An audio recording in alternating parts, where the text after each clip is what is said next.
कि हम लोगों ने जो वीडियो विश्लेषण किया था कल कि सुधीर चौधरी को स्मृति ईरानी भारत सरकार की मंत्री ने कह दिया कि आपको तिहाड़ का अनुभव कैसा रहा। ऐसा नहीं कि सुधीर चौधरी को किसी ने पहली बार कहा है। नाम लेकर के हम लोग कहें तो अजीत अंजुम, राजीव शुक्ला का चेला तो अपने जब खलियर हो गया है तब से वो सुन बे तिहाड़ी, बोल बे तिहाड़ी, कैसा है बे तिहाड़ी, धान गेहूं एक्सपर्ट, सब इसका मजाक उड़ाते हैं। लेकिन कल जब सुधीर चौधरी ने एक सीरियस इंटरव्यू के दौरान, बेहद गंभीर इंटरव्यू के दौरान टमाटर पे बात करना शुरू कर दिया। टमाटर पे बात तो सही, आपके घर में टमाटर आने भी आता है क्या? कभी आपने अनुभव किया कितना बढ़ गया? तो उन्होंने जो बात कही वो चीजें सर गायब हो गई है। हम दोनों वीडियो को अभी दिखाएंगे। हाँ मनीष जी, पहले जरा दिखा दीजिए तब बात होगी। ये बात तो हम लोग कल कर चुके हैं। हम अभी दिखाएंगे उसे, जरा इस चीज को सुनिए, वीडियो ध्यान रखिएगा। को पहली बार जीवन में व्यवसाय करने के लिए मुद्रा लोन उन्होंने लिया है, उन्होंने सर्विस किया है। जब टमाटर 250-300 रुपए हुआ तो आपके घर में भी बात होती थी टमाटर के बारे में कि थोड़े दिन कम कर दिया जाए? शायद ट्रिविलाइज करना चाहें और इसको थोड़ा, नहीं मैं ट्रिविलाइज नहीं कर रहा, बट इसलिए कह रही हूँ ये ट्रिविलाइजेशन हो किसी जाएगा। को व्हाट अबाउट री कहते हैं कि मैं आपसे पूछूं, फिर आप कहेंगे कि अच्छा पहले ऐसा होता था। The issue is if you are talking about policy issues, अब आप you are talking about price stabilization अब मैं भी आपको यही कह सकता हूँ। तो वही कह रही हूँ के लोन तो गिने। दर्शकों ने यहाँ ध्यान दिया, यहाँ कल जो तिहाड़ वाली बात थी वो गायब है। अब हम इसी का दूसरा हिस्सा जो कल वाला है पहले उसे भी सुन लेते हैं तो व्यूअर्स को थोड़ा सा फंडा क्लियर हो जाएगा। जरा सा इस वीडियो को सुनिएगा। तो आपके घर में भी बात होती थी टमाटर के बारे में?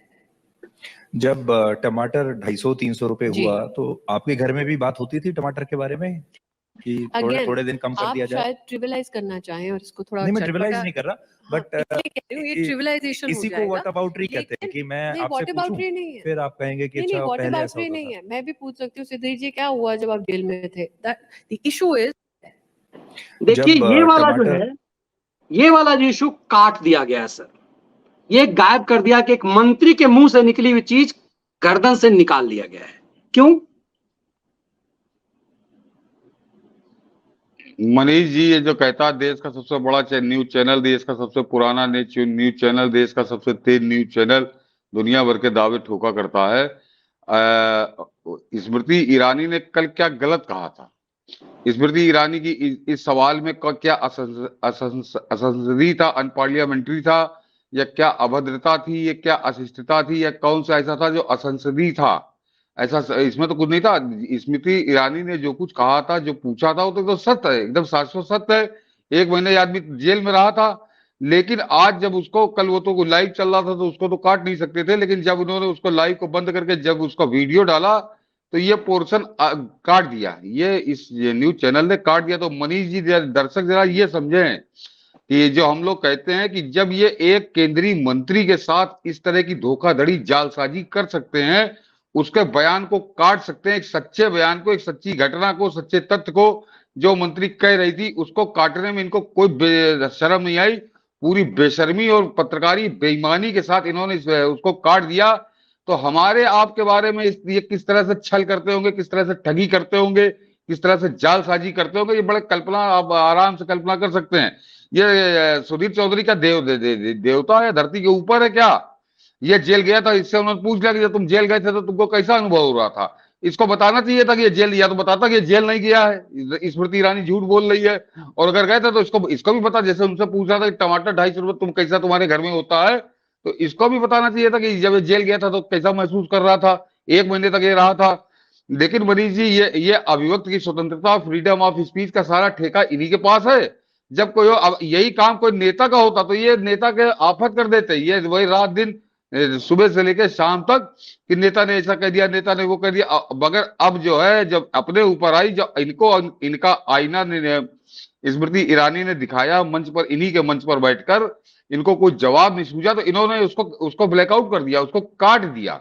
ये जरा इस देश का सूचना प्रसारण मंत्रालय भी देखे। सूचना प्रसारण मंत्रालय मंत्री महोदय जो हैं, वो उनकी समझ में आ रहा है कि उनके सरेआम पूरे 140 करोड़ लोगों की आंखों के सामने इस देश की सरकार की एक मंत्री को सेंसर किया जा रहा है। कौन से नियम के तहत सेंसर किया जा रहा है? तो ये सोच लीजिए कि किस तरह से ये नंगाई पे उतर आए हैं। ये देश के न्यूज चैनल है, ये नेशनल न्यूज चैनल है कि जब ये देश की मंत्री को सेंसर कर रहे हैं तो समझिए पता नहीं क्या क्या सेंसर कर रहे हैं, ये कहां कहां समझौते कर रहे हैं और कहां कहां देश का सौदा कर रहे हैं।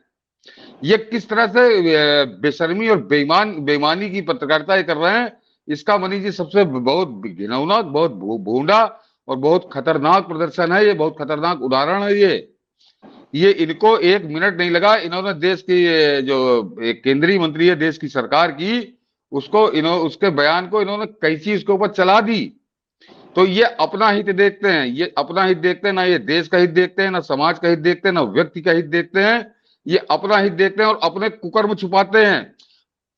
मनीष जी और आपको याद दिला दूं दर्शकों को भी कि ये वही आज तक न्यूज चैनल है। वो बदनाम हो गया वो दाढ़ी वाला वाजपेयी, वो बैठ के केजरीवाल की दलाली कर तो इसी चैनल के लिए रहा था, बहुत क्रांतिकारी करके। तब इसने कोई एक्शन नहीं लिया था, ये उसको ढोता रहा। वो तो बाद में जब भाग खड़ा हुआ तो उसको कहीं और माल मिलने लगा, वहां चला गया, तो भाग के एबीपी न्यूज में चला गया था। लेकिन वो दलाली तो इसी न्यूज चैनल पे बैठ के कर रहा था। और उस समय जो है पूरे सोशल मीडिया पे चल रहा था कि ये न्यूज चैनल नहीं, ये केजरीवाल का मुखपत्र है, केजरीवाल का भोपू है। तो ये इस तरह का जो कारनामा है, जो कुकर्म है, पत्रकारिता के नाम पर कुकर्म है कि या तो मनीष जी उसमें कुछ ऐसा होता, असंसदीय होता, अभद्र होता, जिसको ये मान लिया जाता कि अनपार्लियामेंट्री बोल दिया स्मृति ईरानी ने तो उसको काट दिया, तो वो तो समझ में आता। लेकिन इसमें तो कुछ भी नहीं है। इसमें इतने ही तो पूछा था तुम जेल गए थे तो क्या हुआ था। लेकिन इनको क्या कहूं, वो शब्द नहीं, यहाँ पे ये वो कैसी मूर्खता है। इन सबको पता है कि सोशल मीडिया पर 2 मिनट में सब कुछ जो एयर हो गया वो एयर हो गया। कल ही आज तक पे चला और हम लोगों ने कल ही दिखा दिया कि स्मृति ईरानी देश की केंद्रीय मंत्री ने इसे कहा कि आप भी जब तिहाड़ गए थे तो आपको कैसा लगा था। ये ऑन एयर हुआ, इतना बड़ा चैनल है, सबने देखा, हम लोगों ने वीडियो कट के दिखा दिया। मुझे लगता है जो व्यूअर्स नहीं समझ पाए हैं इसकी बारीकी को फिर से समझिए, ये बहुत सीरियस इश्यू है। जरा समझिए कि कैसे अभिव्यक्ति की स्वतंत्रता की बात करने वाले भारत के मंत्री की स्वतंत्र की अभिव्यक्ति को गायब कर देते हैं। और हमने जो वीडियो काटा है लगभग उतना ही वीडियो जो कल का था वही हिस्सा हम लोगों ने काटा है। जरा फिर से इसे सुनिए। 300 रुपए हुआ तो आपके घर में भी बात होती थी टमाटर के बारे में कि थोड़े दिन कम कर दिया जाए। आप शायद ट्रिविलाइज करना चाहें और इसको थोड़ा नहीं, मैं ट्रिविलाइज नहीं कर रहा, बट ये ट्रिविलाइजेशन इसी को व्हाट अबाउटरी कहते हैं कि मैं आपसे पूछूं, फिर आप कहेंगे कि अच्छा पहले ऐसा होता नहीं है। मैं भी पूछ सकती हूँ सिद्धि जी, क्या हुआ जब आप जेल में थे। द इशू इज, देखिए यहाँ ये पूछ रही हैं और यही बात आज जो अभी जो YouTube पे उपलब्ध है, जो अभी आप देखेंगे उसमें ये तिहाड़ वाली बातें गायब है। फिर से सुनिए एक बार। लिया है उन्होंने, सर्विस किया है। जब टमाटर 250-300 रुपए हुआ तो आपके घर में भी बात होती थी टमाटर के बारे में कि थोड़े दिन कम कर दिया जाए। आप शायद ट्रिविलाइज करना चाहें और इसको थोड़ा, नहीं, मैं ट्रिविलाइज नहीं कर रहा, बट इसलिए कह रही हूँ ये ट्रिविलाइजेशन हो इसी जाएगा। को व्हाट अबाउटरी कहते हैं कि मैं आपसे पूछूं, फिर आप कहेंगे कि अच्छा पहले ऐसा होता था। The issue is if you are talking about policy issues, अब आप you are talking about price stabilization अब मैं भी आपको यही कह सकता हूँ। तो वही कह रही हूँ। अब देखिए वो चीजें कहाँ गायब हो गई। इसमें वो तिहाड़ की बात ही नहीं हो रही है। और ये किसके साथ ये छल हो रहा है, ये भारत के एक मंत्री की अभिव्यक्ति काटी जा रही है। हमारे साथ छल हो रहा है कि हमें फैक्ट न्यूज नहीं दिखाया गया, भारत के एक मंत्री ने जो बात रखी वो नहीं दिखाया गया। ये ऐसी सीना जोड़ी है, ये ऐसी कटिंग है। और मैं एक बार याद दिला दूं थोड़ा, फिर सतीश जी से हम इस पे लेंगे कि 2002 के जब गुजरात दंगे हुए थे तो यही आदमी था जी न्यूज में, तब ये रिपोर्टर था। और प्रधानमंत्री जो आज हैं वो तब उस समय गुजरात के मुख्यमंत्री थे। उन्होंने कुछ भी ऐसा नहीं कहा था कि क्रिया के बराबर प्रतिक्रिया हो रही है, मतलब हिंदू मुसलमानों ने मारा तो हिंदू मार रहे हैं। लेकिन इसने कहा कि सीएम ने ऐसा कहा और फिर उसी वीडियो को ऐसे ही। तो सर ये वीडियो कटिंग का, चोरी का तो मास्टर है। ये चोरी का ऐसा मास्टर है कि एक टीचर को इसने वेश्या बता करके उसका चरित्र हनन किया। ये लाइव इंडिया चैनल में था और उसके बाद इसका चैनल ब्लैकआउट हुआ। ऐसे ऐसे लोगों को संपादक बनाया जाता है। और दुखद यह है कि भारत का प्रधानमंत्री ऐसे आदमी को इंटरव्यू देते हैं। मैं तो दर्शकों से कहूंगा कि इसका जवाब है कि इस बेईमानी, इस बेशर्मी का जवाब है कि इसका उस वीडियो को जमकर वायरल करिए, हर आदमी तक पहुंचे कि इसको आईना दिखाया गया था। इन्होंने जो देश की आंखों में पट्टी ये सोचिए कि जरा सी बनी जी इतनी सी बात को इसने सेंसर कर दिया, कैंची चला दी उसके ऊपर। तो ये मैंने कहा ना कि बहुत गंभीर मामला है कि ये न्यूज चैनल है और अपने आप को नेशनल न्यूज चैनल कहते हैं, देश की राजधानी में बैठे हुए हैं, तो ये समझिए कहाँ कहाँ कैसा कैसा सौदा कर डालते होंगे जरा जरा से अपने क्षुद्र स्वार्थों के लिए। ये इसका एक बहुत घृणित उदाहरण है ये आदमी। सर ऐसे शाम में अभी थोड़ी देर पहले तो हमने विश्लेषण किया है, अभी मैं देख रहा हूं कि एकाएक खैराती सुधीर चौधरी का के साथ दिखाई दे रहे हैं और सबके सब स्मृति ईरानी पर हमला कर लिए हैं।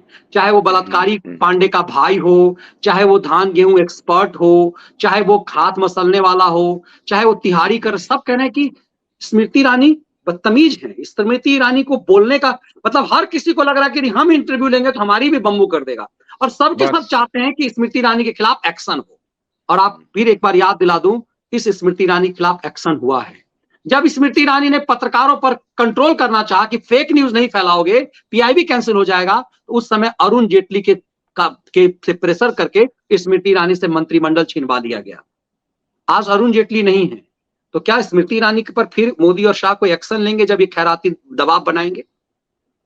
अब ये तो मनीष इंतजार किया जाए, इस पर कोई गैस वर्क तो करना ठीक नहीं होगा, अंदाज लगाना। लेकिन ये जो खैराती है, बिल्कुल आपने सही कहा कि इनको असल में जैसे इस समय प्रवक्ताओं की कतार है भाजपा में, इनको वही प्रवक्ता सूट कर रहे हैं जो गाली खा के भी माई बाप करते हैं। इनको स्मृति ईरानी ऐसी रास नहीं आ रही, क्योंकि कल हम लोगों ने कहा ही था कि अगर औकात है तो ये अजीत अंजुम हो या रवीश कुमार हो या फलाने शर्मा दिमाके वाजपेयी, ये लोग जाके स्मृति ईरानी का इंटरव्यू करे। इनमें बड़ी हिम्मत है, ये पूछे सारे जितने कठिन सवाल हैं, जितने टेढ़े सवाल हैं जो इनको लगता है कि सरकार से पूछे जाने चाहिए और मोदी मीडिया नहीं पूछ रही, ये पूछे। तो ये असल में ये जो सुधीर चौधरी को गाली बक रहे थे मनीष जी, वो अचानक स्मृति उसके पक्ष में स्मृति ईरानी को गरियाने लगे, तो सिर्फ इसीलिए कि कहीं पलट के ये आ न जाए कि आओ भाई सरकार के बारे में तुम्हें सवाल पूछना हो हमसे पूछो, तो ये इनके एक झटके में सारे कपड़े उतर जाएंगे। तो ये इसीलिए एक माहौल बना रहा है कि जो ऐसी बुलंद आवाज मैंने कहा ना, जो भाजपा के इस समय प्रवक्ताओं की कतार है जो इनको देवता मानती है कि ताकि उसका चेहरा छपता रहे, उसका चेहरा दिखता रहे, वो उस कतार को भंग कर देगी इस तरह की महिलाएं। तो इनको वही लोग रास आते हैं। स्मृति जैसे ये जो स्मृति ईरानी के खिलाफ हल्ला है, ये सिर्फ डर है, ये मनीष जी डर है, स्मृति ईरानी से डर है। और ये एक नमूना है कि ये कितने कायर, कितने डरपोक, कितने फुआ लोग हैं कि एक महिला के तेवरों से पूरा लुटियन मीडिया हिला हुआ है, पूरा लुटियन मीडिया। वो जो बाप बना के जो पेरिस और वाशिंगटन और अमेरिका पता नहीं कहाँ कहाँ टहल रहा है, पूरा यूरोप टहल रहा है, वो भी थर्रा गया है, वो वहां से खर्रा लिख रहा है। ये सनसनीबाज, अरे तुम बहुत बड़े पत्रकार हो, स्मृति ईरानी किसी मतलब की नहीं तो छोड़ो उसको।